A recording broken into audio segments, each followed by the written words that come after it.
Hi friends, நம்ம கம்பு இட்லி தோசைக்கெலாம் மாவு எப்படி அரைக்கிறதுன்னு பார்க்கலாம். அரைக்காப்படி உருட்டு உளுந்து எடுத்திருக்கேன். அதுக்கப்புறம் அரை டீஸ்பூன்லேருந்து 1 டீஸ்பூன் வரைக்கும் வெந்தயம் எடுத்துக்கலாம்.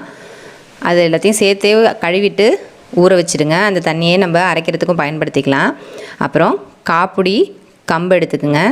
அதையும் 1-2 தடவை நல்லா கழுவிட்டு தண்ணி கொஞ்சமாக ஊற்றி ஊற வச்சுக்கோங்க. அப்புறம் காப்புடி கம்புனா காப்புடி இட்லி அரிசி எடுத்திருக்கேன். ரேஷன் அரிசி தான் எடுத்திருக்கேன், குண்டு அரிசி. அதையும் தனியாக ஒரு பாத்திரத்தில் வச்சு ஊற வச்சுருக்கேன். இப்போ உளுந்துலாம் ஊறிடுச்சு. இப்போ கிரைண்டர் ஓட விட்டு அந்த உளுந்து வெந்தயம் எல்லாத்தையும் ஊற வச்சது எல்லாத்தையும் சேர்த்து ஒன்றாவே போட்டு நல்லா 1/4 மணி நேரம் நல்லா நேவ விடுங்க. பந்து மாதிரி வரணும். அப்படியே வெண்ணெய் மாதிரி நல்லா கெட்டியாக அரைச்சிக்கோங்க. அப்பப்போ தண்ணி லேசாக தெளித்து 15 நிமிஷம் நல்லா அரைச்சிக்கோங்க. இங்கே பாருங்கள், நல்லா வெண்ணெய் மாதிரி இருக்குது பாருங்கள். நல்லா சூப்பராக இருக்குது மாவு பட்டு போல். இதை அரைச்சி வழித்து எடுத்துக்கோங்க. அப்புறம் அதுக்கப்புறம் நம்ம கம்பையும் அரிசியையும் சேர்த்து ஒன்றாவே அரைச்சிடலாம். நான் ரேஷன் அரிசி எடுத்ததுனால தனியாக ஊற வச்சு அதை கழுவிட்டேன். நீங்கள் கடையில் வாங்குகிற அரிசினா இந்த கம்பையும் அந்த அரிசியையும் சேர்த்து ஒரே இதிலே ஊற வச்சு நல்லா கழுவிட்டு நல்லா ஊற வச்சிட்டிங்கன்னா அந்த தண்ணியை அதுக்கு பயன்படுத்திக்கலாம். இப்போ கம்பில் இருந்த தண்ணியை அப்படியே நான் பயன்படுத்திக்கிறேன். ரேஷன் அரிசியை நான் அதுக்கப்புறம் 2-3 தடவை நல்லா வாடை போகிற வரைக்கும் கழுவிட்டு நல்லா பளிச்சுன்னு ஆகிற வரைக்கும் நல்லா கழுவிட்டு அதுக்கப்புறம் அதில் சேர்த்துக்கிட்டேன். அப்பப்போ கொஞ்சம் கொஞ்சமாக தண்ணி ஊற்றி அரைங்க. நிறையா தண்ணி ஊற்றிட்டிங்கன்னா நீத்து போயிடும்.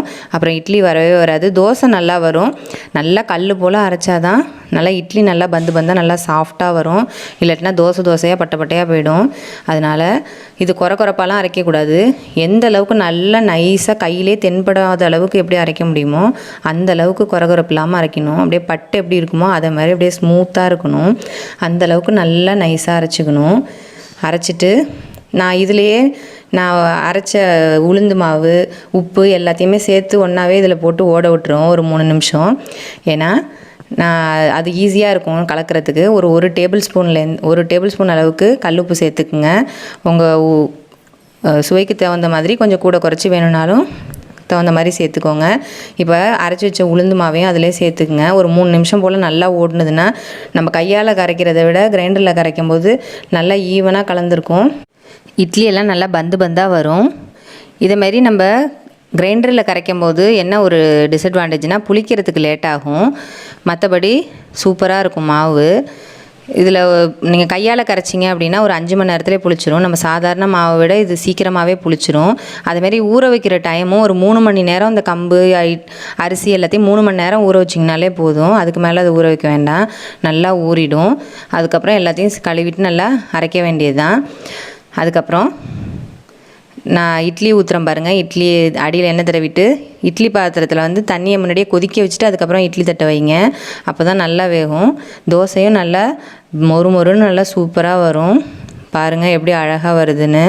பணியாரம் கார பணியாரம் எதாக இருந்தாலுமே நல்லா சூப்பராக வரும். ஆனால் மாவு கல் போல் இருந்தால் தான் இட்லி பணியாரம்லாம் நல்லாயிருக்கும். இல்லாட்டினா அப்படியே அடைஞ்ச மாதிரி ஆகிடும்.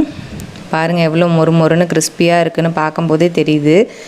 இப்போது அதுலேருந்து கொஞ்சமாக மாவு எடுத்துக்கிட்டேன். கொஞ்சம் நாட்டு வெல்லமும் கொஞ்சம் தேங்காய் ஏலக்காய் தட்டி போட்டிருக்கேன்.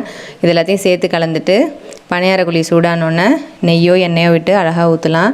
அதே வெறுமனை அந்த மாவை காரமாக இருக்கிறதுக்காக ஊற்றுறேன். அதுவும் நல்லா டேஸ்ட்டாக இருக்கும். நம்ம வெங்காயம்லாம் வதக்கி ஆற வச்சு அதில் சேர்த்து கலந்து கூட ஊற்றலாம். அதுவும் டேஸ்ட்டாக தான் இருக்கும். பாருங்கள் ஈஸியாக எடுக்க வருது பாருங்கள். நல்லா பந்தாக இருக்கும். எல்லாமே நல்லா சூப்பராக பெருசாக இருக்குது பாருங்கள். இட்லி எல்லாம் அப்படியே சாஃப்டாக அப்படியே பஞ்சு மாதிரி இருக்குது பாருங்கள். அப்படியே அமுக்கி காமிக்கிறேன் பாருங்கள். எவ்வளோ சாஃப்டாக இருக்குது பாருங்கள். அப்படியே பிச்சா அப்படியே ப்ரெட் மாதிரி இருக்குது. நல்லா அவ்வளோ அது சூப்பராக இருக்குது. இது இட்லி ஊற்றி வச்சிங்கனாலே அப்படியே வீடே கமகமன்னு வாசனை அடிக்கும். நீங்கள் செஞ்சு பாருங்கள் உங்கள் வீட்லேயும்.